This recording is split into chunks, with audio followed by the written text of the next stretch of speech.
우리 다 함께 오늘의 말씀 보도록 하겠습니다. 오늘의 말씀은 에스겔서 43장입니다. 에스겔서 43장. 제가 보고 있는 성경 1220면이네요.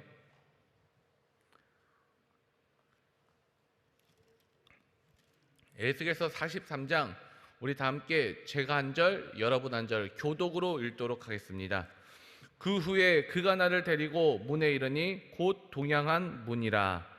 이스라엘 하나님의 영광이 동편에서부터 나오는데 하나님의 음성이 많은 물소리 같고 땅은 그 영광으로 인하여 빛나니 그 모양이 내가 본 이상 곧 전에 성읍을 멸하여 올 때에 보던 이상 같고 그발 하숫가에서 보던 이상과도 같기로 내가 곧 얼굴을 땅에 대고 엎드렸더니 여호와의 영광이 동문으로 말미암아 전으로 들어가고 성신이 나를 들어내리고 안뜰에 들어가시기로 내가 보니 여호와의 영광이 전에 가득하더라. 들은즉 누구인지 전에서 내게 말하더니 사람이 내 곁에 서서 내게 이르시되 인자야 이는 내 보좌의 처소 내 밭을 두는 처소 내가 이스라엘 족속 가운데 영원히 거할 곳이라. 이스라엘 족속 곧 그들과 그 왕들이 음란히 행하며 그 죽은 왕들의 시체로 다시는 내 거룩한 이름을 더럽히지 아니하리라.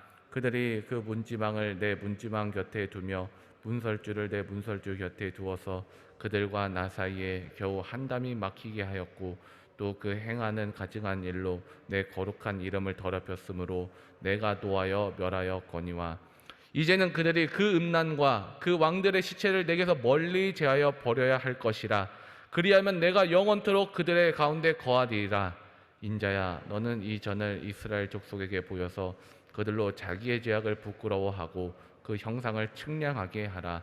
만일 그들이 자기의 행한 모든 일을 부끄러워하거든 너는 이 전의 제도와 식양과 그 출입하는 곳과 그 모든 형상을 보이며 또 그 모든 규례와 그 모든 법도와 그 모든 율례를 알게 하고 그 목전에 그것을 써서 그들로 그 모든 법도와 그 모든 규례를 지켜 행하게 하라.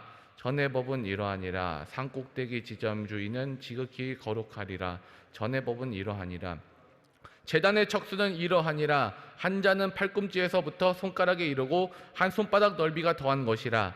제단 밑받침에 고가 1척이요 그 사면 가장자리에 광이 1척이며 그 가으로 둘린 턱에 광이 한 뼘이니 이는 제단 밑받침이요 이 땅에 닿은 밑받침 면에서 아래층의 고가 2척이요 그 가장자리 광이 1척이며 이 아래층 면에 2층 고가 4척이요 그 가장자리 광이 1척이며 그 번제단 위층의 고가 4척이며 그 번제하는 바닥에서 솟은 뿔이 넷이며 그 번제하는 바닥의 장이 12척이요 광이 12척이니 네모 반듯하고 그 아래층의 장이 14척이요 광이 14척이니 네모 반듯하고 그 밑받침에 둘린 턱이 광이 반척이며 그 가장자리의 광이 1척이니라. 층계는 동을 향하게 할지니라.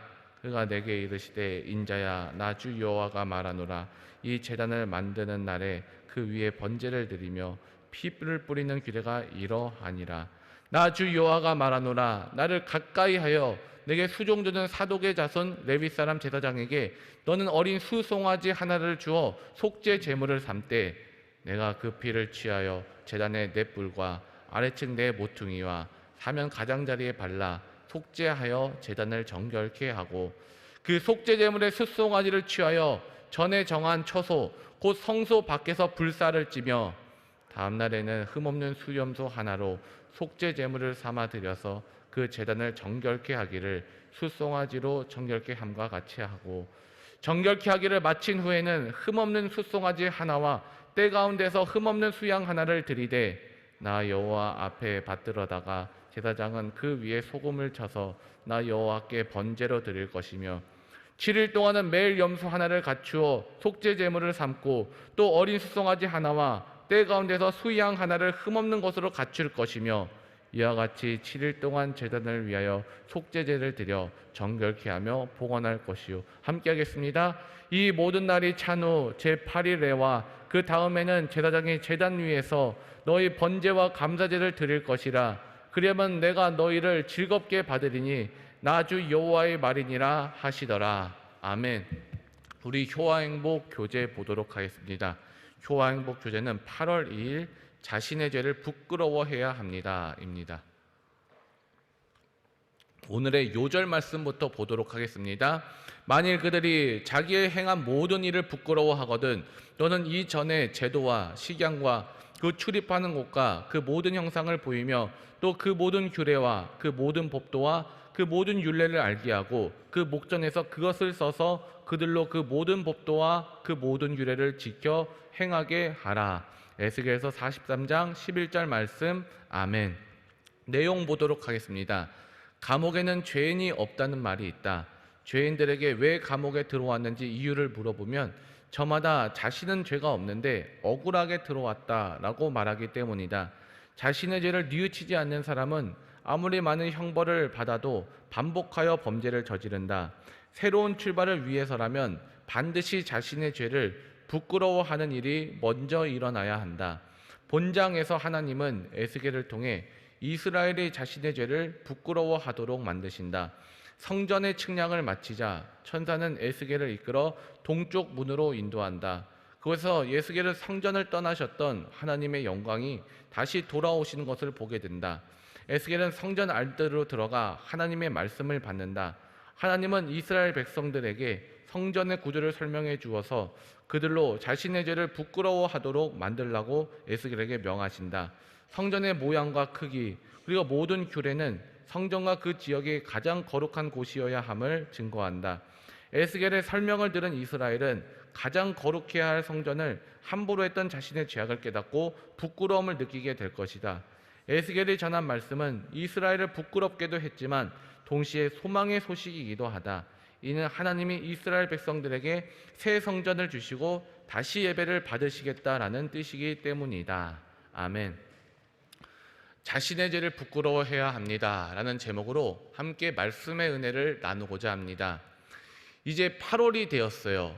8월의 주인도 하나님이십니다. 8월 때도 이 하나님께서 우리와 함께하여 주셔서 은혜 베풀어 줄 것을 믿으시기를 바랍니다. 오늘 기도회에 나와서 기도하기로 나오신 여러분들에게 말씀의 깨달음과 기도의 응답 주시기를 축원드립니다. 오늘 말씀은요, 에스겔 43장의 말씀입니다. 예루살렘에 성전이 있었어요. 하지만 그 성전에는 하나님의 영광보다는 죄악이 가득했기 때문에 하나님께서는 바벨론을 통해서 그 성전을 무너뜨리셨습니다. 이제 하나님은 에스겔 선지자에게 새로운 성전을 보여주고 계세요. 하나님께서 에스겔에게 보여주는 새로운 성전은요, 이전의 성전과는 비교할 수 없을 만큼 큽니다. 이것은 무엇을 의미하는 걸까? 성전을 더 크게 지으라는 이야기인가? 하나님께 제사하는 곳이 그만하면 되겠냐? 좀 더 커야 되지 않겠냐? 이런 뜻인가? 우리가 하나님 말씀을 통해서 알 수 있는 것은 무엇이냐? 그것이 아니다라는 것이에요. 건물의 크기는 더 큰데 이전 성전과 다른 점이 있습니다. 과연 뭐가 다른가? 과연 어떻게 다른가? 다른 게 왜 중요한가? 오늘 말씀을 통해서 이것에 대해서 한번 알아보도록 하겠습니다. 우리 1절 다시 한번 보겠습니다. 그 후에 그가 나를 데리고 문에 이르니 곧 동양한 문이라. 아멘. 하나님께서 동쪽을 향한 문으로 데려가셨다라고 기록하고 있습니다. 여러분, 성전에서 동쪽은요 정말 중요한 방향입니다. 왜냐하면 동쪽이 정문 방향이거든요. 왜 동쪽일까? 여러 가지 이유가 있는데 그 중에 하나는 이스라엘 백성들이 광야를 지나서 요단강 동편을 건너와서 약속의 땅에 들어갈 때 들어간 방향이 동쪽입니다. 이렇게 동쪽으로 들어가서 하나님께서 약속하신 그 약속의 땅에 거하게 되었습니다. 그렇기 때문에 동쪽으로 들어간다라는 것은요, 유대인들에게는 하나님 품 안으로 들어간다라는 상징을 가지고 있었습니다. 그리고 동쪽은요, 이스라엘이 광야를 지나면서 전진해 왔던 방향이 바로 동쪽이었어요.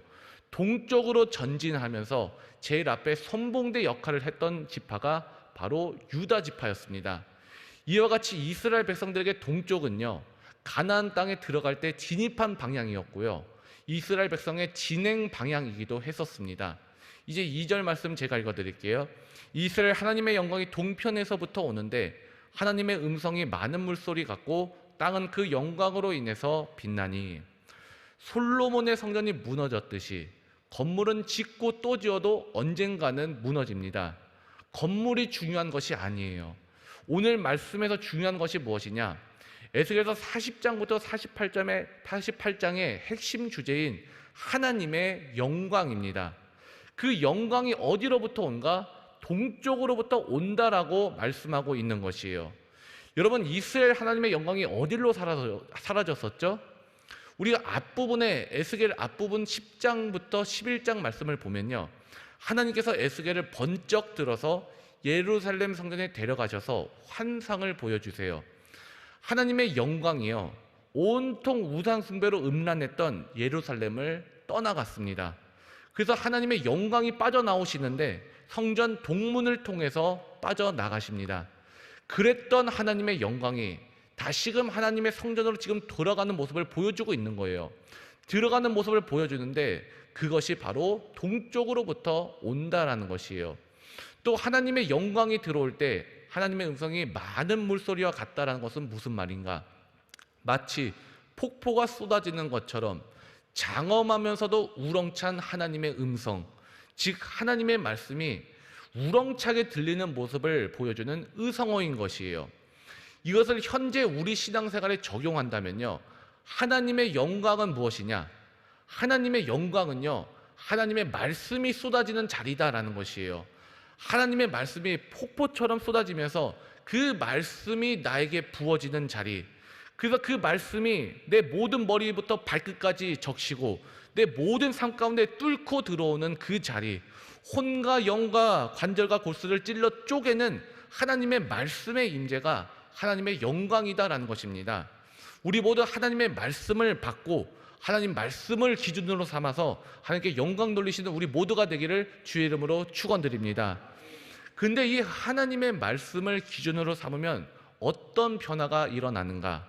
땅이 변하게 되는 것이에요. 땅은 그 영광으로 말미암아 빛난다라고 나와 있거든요. 그래서 땅이 빛난다는 것은 무슨 말인가? 이 땅을 살아가고 있는 사람들이 빛난다라는 것이에요. 하나님의 영광이 사람들에게 임하는 것이에요. 그래서 시편 119편 105절에 보면은 이런 말씀이 있잖아요. 주의 말씀이 내 발의 등이요 내 길에 빛이시니이다. 아멘. 그러므로 하나님의 말씀을 읽고 듣고 지키면 하나님의 빛을 발하게 된다라는 것이에요. 이렇게 하나님의 영광이 찾아올 때 우리가 어떻게 반응해야 되는가? 3절에 나와 있는데 함께 한번 읽어볼게요. 그 모양이 내가 본 이상 곧 전에 성읍을 멸하러 올 때 보던 이상 같고 그 발 하숫가에 보던 이상과도 같기로 내가 곧 얼굴을 땅에 대고 엎드렸으니. 아멘. 하나님의 영광이 찾아올 때 우리가 어떻게 해야 하는가? 형언할 수 없는 그 음성과 형상 앞에 우리는 겸손히 엎드려야 된다라는 것이에요. 하나님의 영광이 임할 때, 와, 하나님의 영광이 오셨다. 내가 이제 빛이다. 나는 영광을 누린다. 나는 이제 됐다. 이게 아니라 경외함으로 이 에스겔 선지자처럼 얼굴을 땅에 대고 엎드려서 하나님께 영광을 돌려야 된다라는 것입니다. 마치 하나님의 성전에서 하나님의 영광을 본 이사야 선지자가 이사야서 6장 5절에 보면 이래요. 화로다. 나로 죽게 되었도다. 하나님 앞에 엎드려서 영광을 올려드린 것처럼 우리도 하나님께 영광을 올려드려야 된다라는 것이에요. 에스겔 선지자가 이렇게 엎드려서 얼굴을 들지 못할 때 하나님이 어떻게 하시나 한번 봅시다. 4절부터 5절 한번 읽어볼게요. 여호와의 영광이 동문으로 말미암아 전으로 들어가고 성신이 나를 들어 데리고 안뜰에 들어가시기로 내가 보니 여호와의 영광이 전에 가득하더라. 아멘. 우리가 이렇게 엎드려 있는 사이에 영광이 동문으로 들어가시잖아요. 그 다음에 5절에 보면은 성신이 나를 들어 데리고, 이 말씀을 3절의 마지막에 내가 곧 땅에 얼굴을 대고 엎드렸더니, 이 말씀과 한번 연결해 보시기 바랍니다. 우리가 3절 마지막 부분과 5절에 성신이 나를 데리고를 연결해서 읽어보면요, 하나님의 영광이 임할 때 나는 어떻게 합니까? 바로 땅에 대고 엎드린 거예요. 그러면 하나님은 나를 어떻게 하시는가? 나를 들어 데리고 들어가시는 겁니다. 이게 바로 하나님이 하시는 일이다라는 거예요. 내가 엎드리면 하나님이 나를 찾아오세요. 나를 들어주십니다. 이게 바로 예배인 것입니다. 하나님의 영광이 임할 때 나는 엎드리는 거예요. 하나님을 경배하는 것입니다. 이것이 내가 할 일이고 하나님이 이런 엎드려 있는 나를 데리고 들어가시는 거예요. 하나님이 겸손히 엎드린 나에게 고개를 들어라 하시고는 나를 데리고 같이 안으로 들어가시는 것입니다. 그 전까지 하나님의 영광이 없을 때 나는 바깥들에 있었어요. 엎드려 있는 나를 데리고 성신이 안뜰까지 데리고 들어가시는 것, 이게 바로 하나님의 영광이 나에게 임하는 것입니다. 하나님의 영광이 성전에 임한다라는 것은요, 성전을 회복시키시고 나를 살려주시고 나에게 생명을 부어주시는 하나님의 손길을 의미하는 것이에요. 그래서 하나님이 나를 데리고 안뜰로 들어가시기로 5절 마지막에 내가 보니 여호와의 영광이 성전에 가득하더라. 아멘.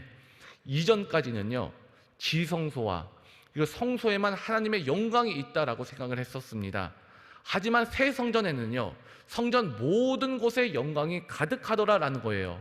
이것이 바로 새 성전의 의미인 것입니다. 하나님의 영광은요, 어떤 특정한 장소에만 있지 않습니다. 모든 곳에 하나님의 영광이 있다. 성전 전체가 하나님의 영광으로 충만한 것이에요. 여러분, 우리가 예배드리고 있는 본당이 중요합니다. 하지만 부속 성전도 중요하고요, 주일학교 예배실도 중요하고요, 교회 식당도 중요하고요, 남선교회와 여선교회실도 중요한 것이고, 성가대실도 중요한 것이고, 심지어 밖에 있는 하모니 광장과 교회 화장실도 다 중요한 것입니다. 교회에 있는 모든 것들이 다 중요한 것이에요. 우리 생각에는요, 교회 본당이 제일 중요하고, 본당 중에 어디가 제일 중요하다고 생각합니까? 바로 이게 강대상이 중요하다고 생각하지 않습니까? 그래서 강대상에 대한 환상을 가지고 있으신 분들이 있어요. 그래서 옛날에 보면요, 이렇게 강단에 함부로 올라오는 거 금지이지 않았습니까? 제가 어렸을 때 강대상에 있는 여기 강단에 올라갔다가 어르신들에게 진짜 크게 혼난 적이 있었어요. 그리고 또 이 위에 있는 강단에 김을 옮기는 문제들, 이거 금기시 되지 않았습니까? 어디 함부로 이게 강대상에 있는 이 강단에 기물을 옮기나, 이걸로 교회에 대해 다툼이 발생하기도 했었어요. 근데 하나님이 새 성전에서 말씀하신 중요한 포인트는 무엇이냐? 더 이상 휘장은 없다라는 것이에요. 여러분, 이게 언제 이루어집니까? 예수님 십자가 사건 때 이루어지지 않습니까? 휘장이 찢어져 버렸어요. 아래서부터 찢어진 게 아니라 위에서부터 찢어집니다. 하나님이 스스로 이 휘장을 찢어서 없애버리셨습니다. 예수님 십자가 사건을 통해서 새 예루살렘이 찾아온 것이에요. 더 이상 여기는 신성한 곳, 저기는 부정한 곳, 이런 거 없다라는 것이에요. 누구는 정결하고 누구는 부정하다, 이런 거 없다라는 것입니다. 이게 무너졌습니다. 근데 오늘날 우리 마음속에는 이게 여전히 있잖아요. 그게 문제다라는 것이에요. 아직 우리 마음속에는 이것은 되고 저것은 안 돼, 누구는 되고 누구는 돼, 이런 것들이 아직 있습니다. 그렇지 않아요. 하나님의 마음은요, 이제 우리 모두가 거룩하고 누구나 다 하나님의 은혜를 누리고 있는다. 이것이 바로 하나님의 뜻이고 계획인 것입니다. 그래서 우리가 어떻게 살 것인지를 정해야 돼요. 그래서 무엇을 하는 것 중요합니다. 하지만 더 중요한 것은요, 어떤 마음으로 하느냐, 이게 더 중요하다라는 것이에요. 돈을 벌어온 것은 귀하고 밥하는 것은 귀하지 않습니까? 우리 가장들이 가지고 있는 착각 중에 하나는 돈 벌어오는 일은 귀하고 집에서 밥하고 청소하고 빨래하는 일은 귀하지 않다라는 착각이 있어요.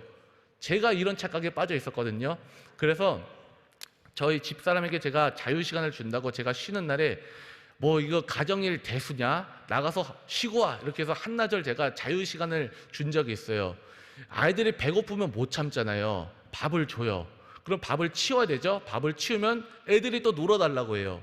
놀아주면은 또 시간이 지나서 또 밥 줄 때가 돼요. 그리고 밥을 주고 또 밥을 치우고, 저희 집사람이 들어올 때까지 청소해 놓으라고 했거든요. 청소를 빨리 해놔야 되는데 여기 치우면 애들이 저기 가고 여기 어지르고 있고, 여기 치워놓으면 또 이쪽 와서 또 여기를 어지르고 있고, 아주 그냥 팔짝팔짝 뛰겠더라고요. 그래서 이렇게 쭉 청소하다 보니까 이제 아내가 왔어요. 이제 아내가 오니까 이제 내가 살겠다. 소파에 누워서 잠깐 머리를 딱 누웠더니 저희 집사람이 저에게 한마디 하는 거예요. 너는 맨날 누워있냐? 얼마나 억울합니까? 제가 이때까지 일하고 있었는데. 근데 생각해보니까 제가 저희 집사람들에게 했던 얘기가 이런 얘기더라고요. 제가 이제 사역 마치고 집에 들어가면 집사람이 소파에 누워 있어요. 그럼 너는 하루 종일 누워 있냐? 제가 이런 얘기를 했었거든요.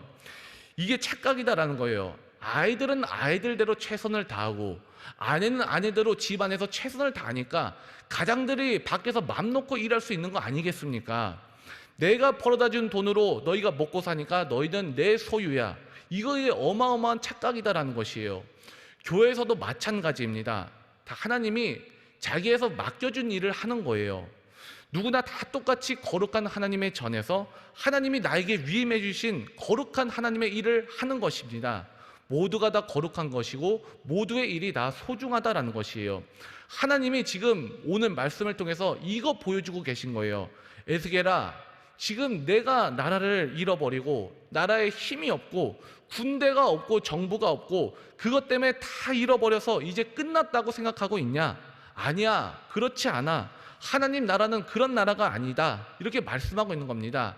하나님 나라는, 내가 임재하는 나라는 네가 어떤 형편에 있든지 가졌든지 못 가졌든지 네가 잃었든지 못 잃었든지 이런 것과 상관이 없단다. 네가 내 말에 순복해서 엎드려 있으면 내가 너를 데리고 들어가는 나라가 바로 하나님의 나라야. 지금 이거 말씀하고 계신 거예요.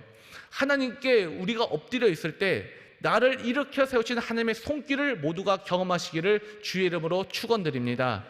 이제 오늘 말씀 정리하도록 하겠습니다.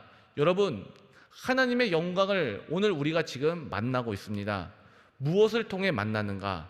하나님의 말씀을 통해서. 하나님의 말씀이 그 영광의 도구이고 그 말씀이 내 마음속에 폭포수처럼 부어지는 자리.